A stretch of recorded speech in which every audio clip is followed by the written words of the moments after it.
Farming, labag man sa kalauban ko farming na hindi talaga ako bubinta ng mga laga ko. Ito, kailangan ko na talaga magbinta. Dalawa mga ka-farming. Dalawa itong pato. Bali, ito mga kasama niya. Ilan lang, 5 na natira. Yan. Binta ko muna yung dalawa para may pang support ako sa pagkain sa inyo. Kasi wala akong pang support. Kaya pasensya na kayo. Labag man sa kalauban ko, pero paalam. Dalawa ito ka-farming, nung una sabi niya isa lang 300.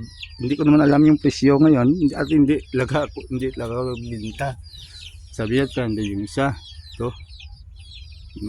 Sabi ko, sige, para may pambili ako ng pagkain nila. Balik ko din sa mga kasama niya.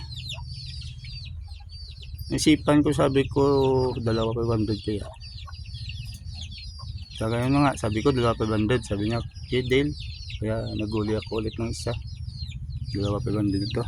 Parang kabot yung pagkain nila. Yung page na binibili ko ay abot ng isang buwan. Siguro bili ako ng mga 15 kilos or higit. Okay mga ka-farming, yun lang. At ako ay naghihinayang na mabawasan ng dalawa ang laga ko.